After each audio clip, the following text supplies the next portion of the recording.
नमस्कार दोस्तों, मैं आराध्या शर्मा स्वागत करती हूँ आप सभी का आपके अपने YouTube चैनल प्रतिष्ठा एकेडमी 2.0 पर। चलिए भाई, क्लास शुरू करने से पहले आपको बता दें कि जितने भी लोग क्लास को देख रहे हैं, अगर आपको क्लास पसंद आती है तो प्लीज लाइक कर दीजिएगा एंड शेयर कर दीजिएगा अपने पढ़ने वाले दोस्तों में। और अगर आप चैनल पर नए हैं तो चैनल को फटाफट से सब्सक्राइब करके बेल आइकन टच कर लें, जिससे कि मेरी आगे की सारी क्लासेस का नोटिफिकेशन आप तक पहुंच सके। ठीक है, तो अगर आप आगे भी जुड़े रहना चाहते हैं तो आप चैनल को सब्सक्राइब करके बेल आइकन टच कर ले। देखिए, यहाँ पर कॉन्स्टिट्यूशन और हिस्ट्री, भारतीय संविधान एंड भारतीय इतिहास दोनों ही पूरा डिटेल में चल रहा है। अभी प्राचीन इतिहास चल रहा है, इसके बाद मध्यकालीन, फिर आधुनिक पे आएंगे। ठीक है, तो अगर आप ये सारा कुछ कंप्लीट करना चाहते हैं आराध्या मैम के द्वारा तो चलिए भाई फटाफट से चैनल को सब्सक्राइब करें और बेल आइकन टच कर ले। ठीक है, चलिए देखते हैं आज का टॉपिक क्या है। आज का टॉपिक है बौद्ध धर्म। क्या है? बौद्ध धर्म पार्ट 1। 2 पार्ट्स में इसको हम कंप्लीट करेंगे। पहले पार्ट में हम बौद्ध धर्म के बारे में सारा कुछ गौतम बुद्ध के जीवन परिचय जानेंगे, गौतम बुद्ध के बारे में जानेंगे कि आखिरकार जन्म कब हुआ, क्या नाम था, पिता का नाम, माता, ये सारी चीजें जानेंगे। सेकेंड जो पार्ट आएगा वहां पर हम बौद्ध धर्म के त्रिरत्न जानेंगे, त्रिपिटक जानेंगे। ठीक है, आर्य सत्य जानेंगे और संगीतियां जानेंगे। वो सारी की सारी चीजें हम सेकंड पार्ट में जानेंगे। ठीक है, तो चलिए भाई शुरू करते हैं। पहले आज का जो टॉपिक है ये गौतम बुद्ध का जीवन परिचय है, बौद्ध धर्म से रिलेटेड पार्ट 1 देखते हैं। देखिए, पहले पार्ट में मैंने लिखा है बौद्ध धर्म के संस्थापक एवं प्रवर्तक गौतम बुद्ध थे। ठीक है, तो बौद्ध धर्म के संस्थापक एवं प्रवर्तक पूछे जाएंगे, गौतम बुद्ध थे। ठीक है, नेक्स्ट देखिए जीवन परिचय मैंने यहाँ पे डाला। आपसे पूछा जाए बौद्ध धर्म के संस्थापक कौन थे तो गौतम बुद्ध टिक कर दीजिएगा, प्रवर्तक कौन थे, गौतम बुद्ध। ठीक है, चलिए भाई नेक्स्ट जीवन परिचय मैंने यहाँ पर डाला है, हेडिंग देखिएगा। जीवन परिचय में गौतम बुद्ध का जन्म कब हुआ? 563 ईसा पूर्व। ठीक है, ईसवी नहीं, ईसा पूर्व, BC। ठीक है, चलिए भाई 563 ईसा पूर्व गौतम बुद्ध का जन्म हुआ। ईसा पूर्व कई सारे लोग नहीं समझते हैं। ईसा पूर्व का मतलब होता है ज्यादा से कम की ओर जब जाते हैं ना तो वहां ईसा पूर्व लगाते हैं। ठीक है, कम से ज्यादा की ओर बढ़ते हैं तो ईसवी लगता है। चलिए ठीक है, तो गौतम बुद्ध का जन्म 563 ईसा पूर्व कपिलवस्तु के लुम्बिनी में हुआ था। ठीक है, कपिलवस्तु के लुम्बिनी में। लुम्बिनी जो है ये नेपाल में है। कहां पर है? नेपाल में। ठीक है, चलिए गौतम बुद्ध के बचपन का नाम सिद्धार्थ था। क्या नाम था बचपन का? सिद्धार्थ। तो यदि आपसे बचपन का नाम पूछा जाए तो सिद्धार्थ बताएंगे। ठीक है, चलिए गौतम बुद्ध के पिता का नाम क्या था? देखिए, गौतम बुद्ध के जो पिता थे ना, इनका नाम सुद्धोधन था। क्या था? सुद्धोधन। और ये क्षत्रिय शाक्य कुल के राजा थे। ठीक है, आई बात समझ में? देखिए यहाँ मैंने लिखा क्षत्रिय शाक्य कुल के राजा थे। ओके, चलिए नेक्स्ट देखते हैं। पिता का नाम तो सुद्धोधन था, लेकिन इनकी माता कौन थी? तो इनकी माता का नाम था महामाया। ठीक है, इनकी माता महामाया थी और जिनका देहांत हो गया था। गौतम बुद्ध का जन्म हुआ उसके 7 दिन बाद ही इनकी माता का देहांत हो गया। ठीक है, इनकी माता स्वर्गवासी हो गई और इसके बाद अब भाई माता का जब देहांत हो गया तो कौन पालन पोषण करेगा? तो ये भी क्वेश्चन बनता है कि गौतम बुद्ध का पालन पोषण किसने किया था?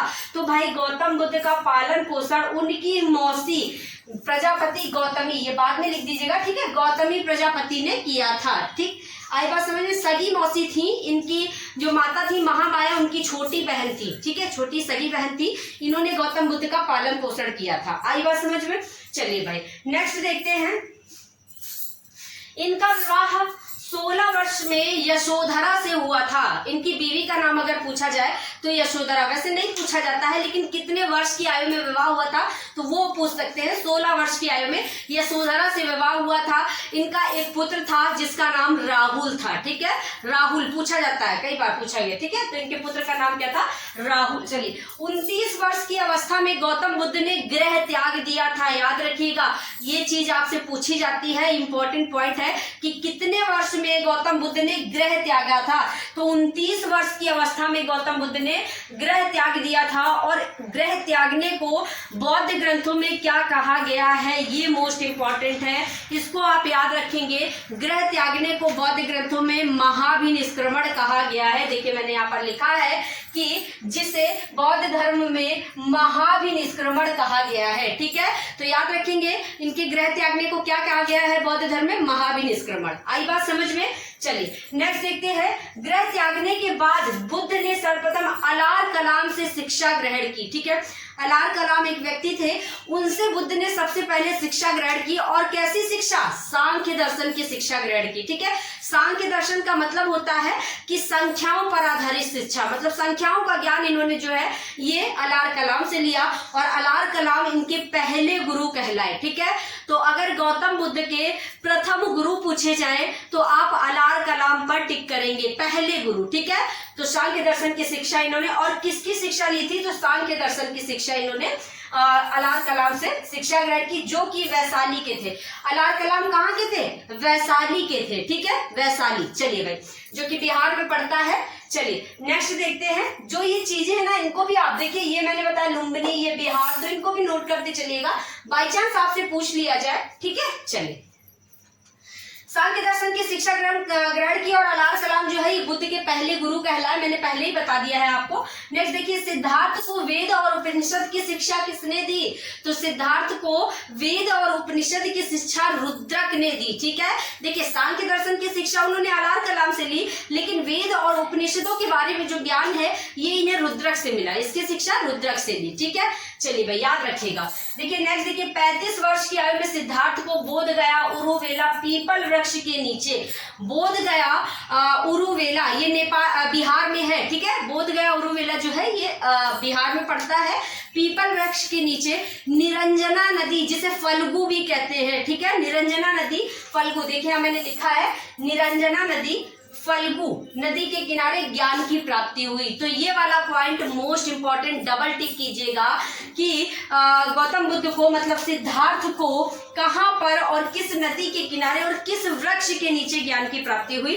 वृक्ष जो है ये बहुत बार पूछा गया है पेपर में, तो पीपल वृक्ष के नीचे इन्हें बोध गया उरुवेला, अगर स्थान पूछा जाए बोध गया उरुवेला कुछ होगा ऑप्शन में। ठीक है, अगर वृक्ष पूछा जाए तो पीपल वृक्ष के नीचे, अगर नदी कौन सी थी, किस नदी के किनारे, तो निरंजना या फल्गु ऑप्शन में दिया होगा। ठीक है, निरंजना नदी के किनारे इन्हें ज्ञान की प्राप्ति हुई। चलिए भाई, पीपल वृक्ष स्पेशली आप याद रखेंगे क्योंकि ये पेपर में क्वेश्चन देखा गया है। ठीक है, चलिए ज्ञान प्राप्ति के बाद सिद्धार्थ बुद्ध के नाम से जाने गए। आई बात समझ में? देखिए जब इन्हें ज्ञान प्राप्त हुआ ना, उससे पहले तो इनका नाम सिद्धार्थ था, लेकिन ज्ञान प्राप्ति के बाद ये बुद्ध के नाम से जाने गए, और जिस स्थान पर ज्ञान प्राप्त हुआ उसे बोध गया कहा गया। बोध गया, देखिए बुद्ध और बोध गया। ठीक है, चलिए भाई नेक्स्ट देखिएगा, अगर आपसे पूछा जाए कि इनका बुद्ध नाम कब पड़ा, तो ज्ञान प्राप्ति के बाद। ठीक है, बुद्ध ने अपना प्रथम उपदेश कहां पर दिया था? ये मोस्ट इंपॉर्टेंट है, पेपर में बहुत बार क्वेश्चन देखने को मिला कि बुद्ध ने अपना प्रथम उपदेश कहां पर दिया था और इसे क्या कहते हैं। तो देखिए इन्होंने प्रथम उपदेश जो है सारनाथ में दिया था। कहां? सारनाथ में, जिसे कि ऋषिपत्तनम भी कहते हैं। देखिए मैंने यहाँ पर लिखा है ऋषिपत्तनम भी कहा जाता है। ठीक है, आई बात समझ में? इन्होंने अपने जितने भी उपदेश है पाली भाषा में दिए। ठीक है, तो ये भी इंपॉर्टेंट है कि पाली भाषा। देखिएगा यहाँ पर प्रथम उपदेश देने को बौद्ध ग्रंथों में धर्म चक्र प्रवर्तन कहा गया है। क्या कहा गया है? धर्म चक्र प्रवर्तन। ये जितने भी पॉइंट यहाँ पर लिखे हैं ना, मोस्ट इंपॉर्टेंट है, यहीं से क्वेश्चन बनते हैं।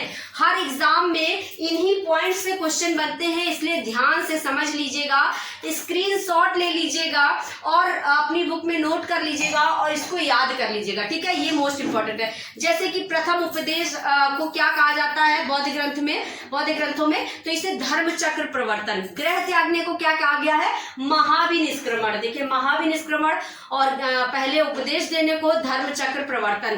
ठीक है, आगे जानेंगे कि जब इनका देहांत हुआ तो उसे क्या कहा गया है, मृत्यु हुई उसको क्या कहा गया है।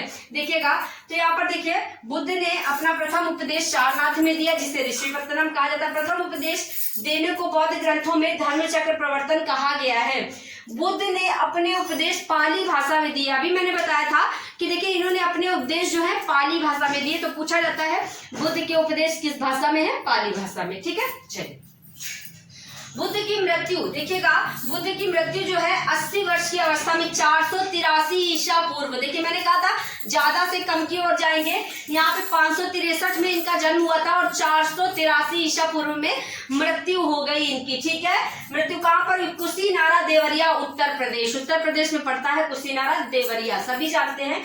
में किसके द्वारा, चुंद के द्वारा अर्पित भोजन करने के बाद, एक व्यक्ति था चुंद, उसने इनको भोजन अर्पित किया था और उस भोजन को खाने के बाद जो है गौतम बुद्ध की मृत्यु हो गई थी। ठीक है, तो यहाँ पर याद रखेंगे, पूछा जाता है कि किसके द्वारा भोजन अर्पित करने के बाद इनकी मृत्यु हुई थी, तो चुंद के द्वारा भोजन अर्पित करने के बाद जो है खाने के बाद ये इनकी मृत्यु हो गई थी। ठीक है, बात हो गई, जिसे बौद्ध धर्म में महापरिनिर्वाण कहा गया है। मोस्ट इंपॉर्टेंट पॉइंट है कि गौतम बुद्ध की मृत्यु को या निर्वाण प्राप्ति को बौद्ध धर्म में क्या कहा गया है, महापरिनिर्वाण। ठीक है, आई बात समझ में। ठीक है, तो यहाँ पर महापरिनिर्वाण, इनके निर्वाण प्राप्ति को महापरिनिर्वाण, निर्वाण मतलब जब स्वर्ग सिधारे जाते तो निर्वाण कहते हैं उसे। ठीक है, कहा गया है।